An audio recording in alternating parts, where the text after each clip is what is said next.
Tahunku wis 80 tahun. Biyen aku toko Indonesia. Banyak yang bilang kalau Suriname sangat mirip dengan Indonesia. Pasalnya, kedua negara ini sama-sama pernah menjadi bekas jajahan Belanda. Tidak hanya itu, Suriname juga punya populasi keturunan Jawa yang jumlahnya sekitar 13%. Lantas, bagaimana hal ini bisa terjadi? Yuk, simak info lengkapnya dalam video polemik kali ini. Kini sudah 133 tahun lamanya, orang-orang dari Pulau Jawa datang ke Suriname. Sebelumnya orang-orang Jawa ini hanya datang untuk bekerja sebagai buruh kontrak oleh Belanda di perkebunan-perkebunan milik Suriname. Saat itu, di tahun 1890 hingga 1939, pemerintah Belanda mendatangkan sebanyak 33.000 orang keturunan Jawa yang akhirnya menetap di Suriname dan punya keturunan. Hingga saat ini, sudah generasi kelima dan keenam yang jumlahnya terus bertambah hingga 80.000 jiwa atau sekitar 13% dari total populasi Suriname. Orang-orang Jawa yang datang ke Suriname ini baru menduduki posisi yang terpandang setelah 30 tahun lamanya. Lalu di tahun 1970-an, keturunan Jawa mulai memberanikan diri untuk menempuh pendidikan di sekolah Belanda. Hingga mereka berhasil menyandang gelar sarjana dan bekerja sebagai dokter dan mengisi bidang lainnya. Mereka juga semakin tertarik untuk mempelajari bidang politik.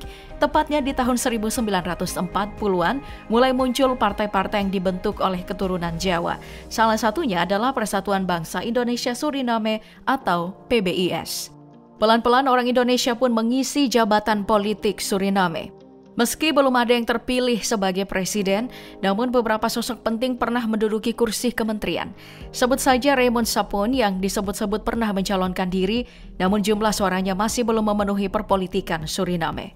Tapi kini setidaknya ada satu tokoh keturunan Jawa yang sudah mengisi kursi perpolitikan Suriname yang menjabat menteri dalam negeri. Sedangkan 7 orang lagi menjabat sebagai anggota parlemen. Tapi tidak hanya di bidang politik saja, di bidang ekonomi dan keuangan, Suriname juga sudah diisi oleh keturunan Jawa.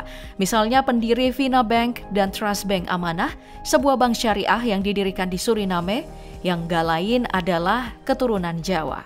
Sedangkan di bidang kesehatan, orang-orang keturunan Jawa juga sudah banyak yang memiliki cabang perusahaan di bidang medis atau di bidang penyiaran dengan mendirikan perusahaan TV dan radio ataupun production house.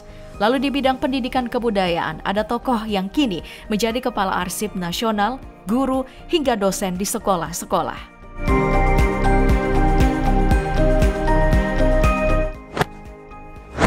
Negara yang meraih kemerdekaannya pada 15 Desember 1954 ini dan baru benar-benar bebas dari kekuasaan Belanda di tahun 1975, kini dipimpin oleh Chan Santoki dan Ronnie Brunswick. Ternyata pengaruh penjajahan Belanda juga membuat Suriname memutuskan untuk memakai bahasa Belanda sebagai bahasa utama di negara mereka. Ini juga menjadikan Suriname sebagai satu-satunya negara yang letaknya berada di luar Eropa yang memakai bahasa Belanda sebagai bahasa mayoritas mereka. Sekitar 60% dari mereka memakai bahasa Belanda sebagai bahasa ibu dan sisanya memakai bahasa Belanda sebagai bahasa kedua. Lantas bagaimana sejarahnya di masa lalu? Ieder is verantwoordelijk voor zichzelf. Ja, dat moeten jullie vasthouden.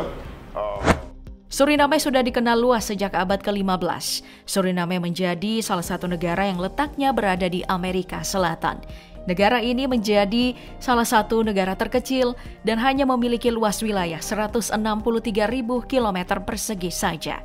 Negara yang diapit oleh 3 negara langsung, yakni Guyana di barat, Guyana Prancis di timur, dan juga Brasil di selatan. Populasi yang menghuni Suriname juga nggak banyak. Dari data sensus tahun 2022, jumlahnya hanya 632.000 jiwa dengan kepadatan penduduk mencapai 2.900 jiwa per kilometer persegi. Hampir 50% orang Suriname menghuni Paramaribo yang tak lain adalah ibu kota negara mereka. Jadi sekitar 241.000 jiwa memenuhi setiap jengkal Paramaribo.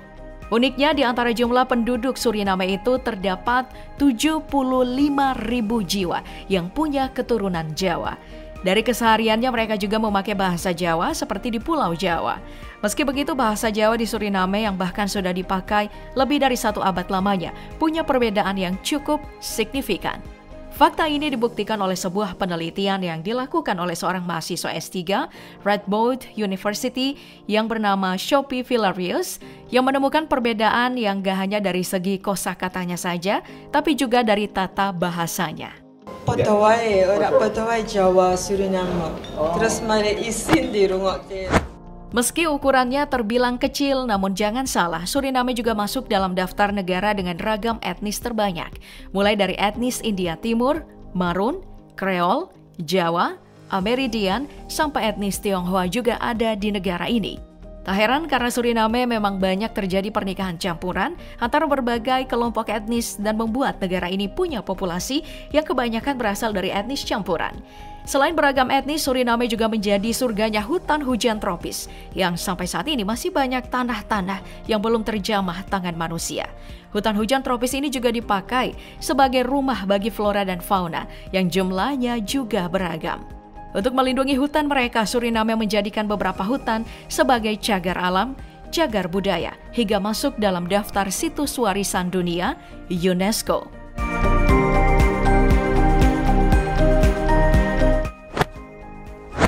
Selain keunikan budaya, mengunjungi Suriname juga mungkin butuh refreshing seperti menonton bioskop. Tapi jangan heran jika negara yang menggunakan mata uang dolar sendiri ini hanya punya satu bioskop. Ya, kamu tidak salah dengar. Itu pun kamu hanya bisa menonton jika berkunjung ke kota Paramaribo. Bioskop bernama TBL Cinemas ini sudah ada sejak tahun 2013 dan masih menjadi hiburan di tengah kota bagi masyarakat Suriname selepas penat bekerja. Kalau dibandingkan sama Indonesia tentu ini beda jauh ya, karena tidak hanya di kota besar seperti Jakarta atau kota padat lainnya, tapi juga sudah tersebar hampir ke seluruh kota di Indonesia.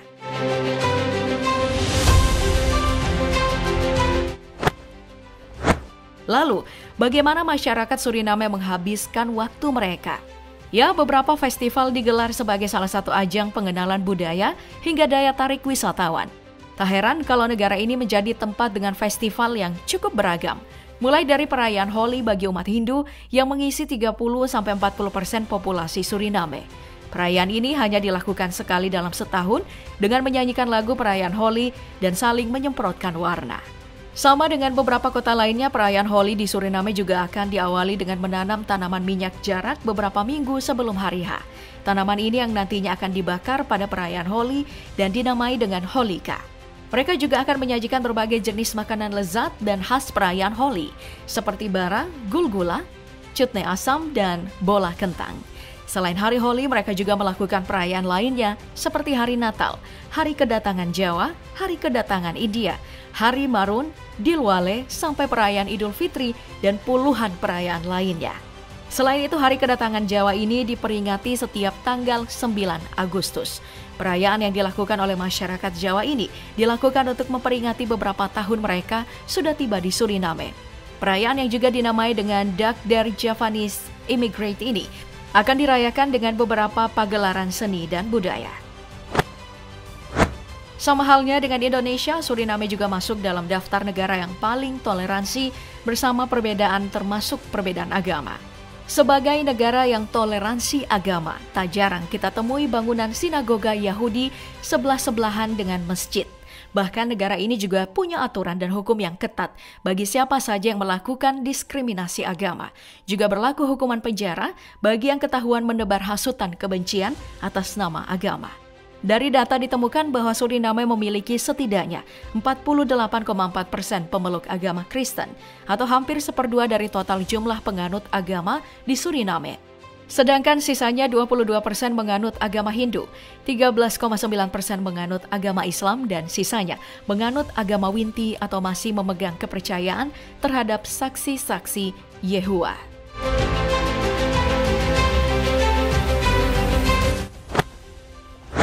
Dan gak ada tempat lain selain Paramaribo yang masuk daftar situs warisan dunia karena bangunan keagamaan yang kaya akan sisi historis.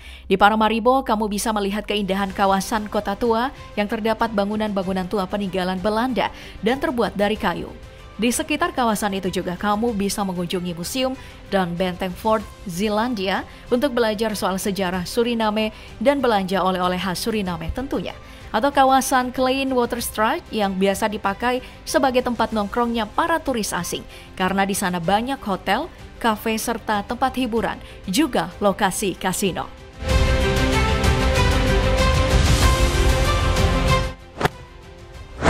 Yes, siapa yang tidak kenal sama Didi Kempot? Lagu-lagunya emang bikin siapa saja terhibur, begitu juga orang-orang Suriname. Penyanyi legend yang satu ini juga berhasil menarik perhatian dengan lagu-lagunya yang kebanyakan berbahasa Jawa. Salah satu lagunya yang viral di tahun 1990-an adalah lagu bertajuk Cidro yang berhasil menjadi track musik kesukaan bagi orang-orang Suriname. Seiring namanya dikenal, Didi Kempot juga sudah belasan kali manggung sampai dapat penghargaan dari ajang award musik nasional Suriname. Hebat banget nggak tuh?